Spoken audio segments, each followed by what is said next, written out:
All right, hello world, this is McFly coming to you with my first tech unboxing and setup.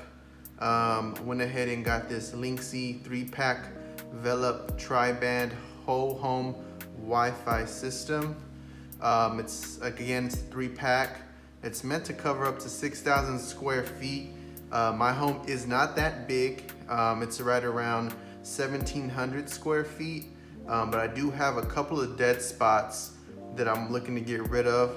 One in the guest room that's in the one caddy corner of my router, and then the other is in the garage where I do have a Nest security cam that keeps cutting offline, which is the main reason why I got this thing.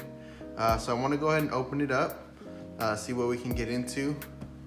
I'm sure as most of you are running into the problem when you have multiple Wi-Fi devices. You have 20 computers, 20 tablets, 20 iPhones at your house at one time. You have a great internet connection, and then all of a sudden, stuff's starting to go real slow. Well, this mesh router is meant to kind of give you a whole lot more Wi-Fi speed in all the right places. So we got a nice little blue box here. I did pick this up at my local Best Buy. When I got it, it was on sale for $2.99. The 3-pack, I felt like that was a good enough deal, 100 each tower there. One big thing I want to go through, it is a AC2200 with the speeds up to 2.2 gigabytes per second.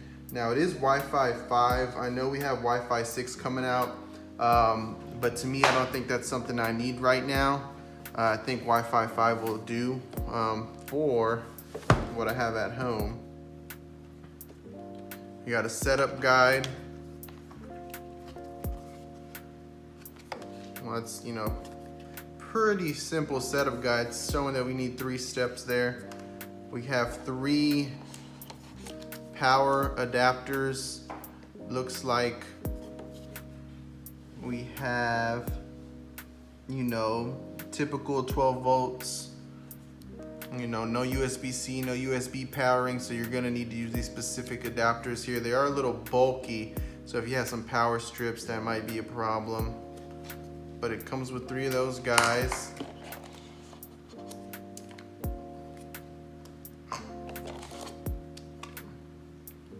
All right, got those out of the way. We'll take a look at the actual tower. Now, as you might not be able to tell, but these guys aren't that big. They're pretty small compared to your typical Wi-Fi modem routers, or at least, some of the ones that the cables company gives you. One big reason why I went with this brand, this model, because it does have 2 dedicated Ethernet ports there. So hopefully, set it up in the guest room, I can hardwire a gaming system or a computer into that to get the best possible speed. They're all 3 identical there. It doesn't look like there's one mother tower. They're all going to be the same size. They're all going to have the same 2 dedicated Ethernet ports, reset buttons, which is really nice because a lot of times these routers might not have a reset button. So if you're experiencing problems, you might have to just unplug it, and you might have that plug tucked away somewhere.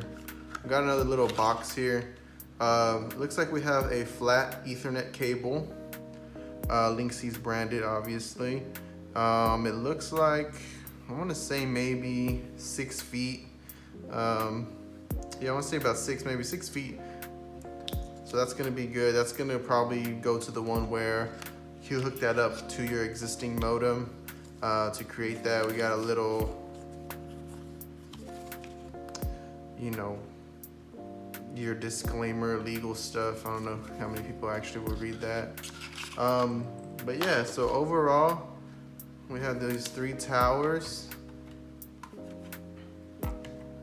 They're all white, so they're gonna blend in with all your home decor. They're not gonna stand out much. You're gonna have your nice, pretty bulky box here, so we're gonna have to see how we're gonna get those fit in with my existing electrical components. But yeah, so I'm gonna go ahead and try and get this DIY setup here. let you guys know how it goes compared to what the speeds I'm facing now.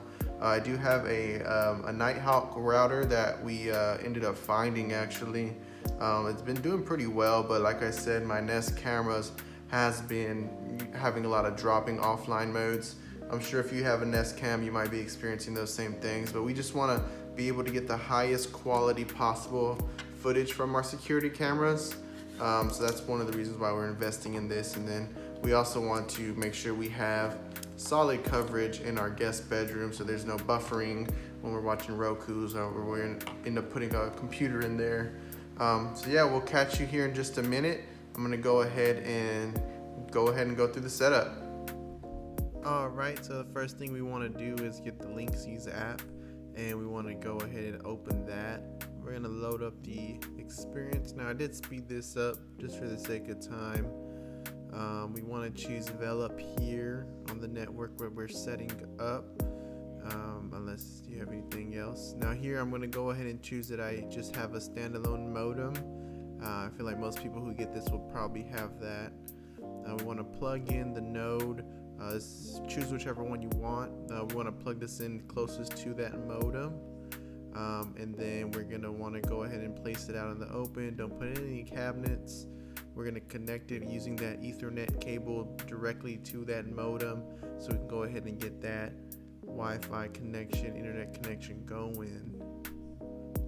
So it's going to go ahead and wake up the node. Again, I did speed this up. It didn't take very long. It just took about a minute or so for that to wake up. You'll notice there's, I think, a blue light there, and then we'll get this flashing purple. We'll go ahead and say that it did do that. It's going to connect. It's going to go ahead and think a little bit, get everything set up there in the background for us as we move along here. The one thing we do have to directly set up to this node's Wi-Fi. Each node's Wi-Fi is different, so you're going to have to make sure that you're connecting to the one that you plugged into the modem. We're going to go and let that set up directly to the Wi-Fi. We're going to go ahead and connect and create ourselves a Linksys account. I went ahead and did that there. We'll skip that. And then it's going to link your node to your account. Any customer service, warranty issues, things like that, I'm sure you're going to go through the account there as long as with the app controls.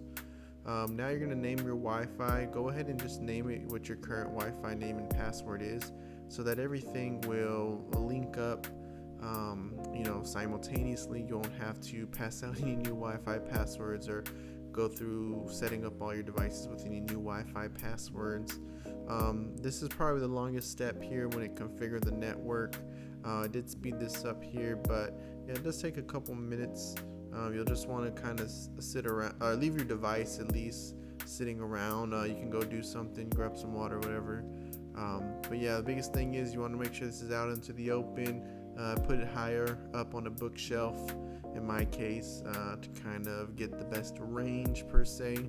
For the sake of this video, I went ahead and just set up the primary node.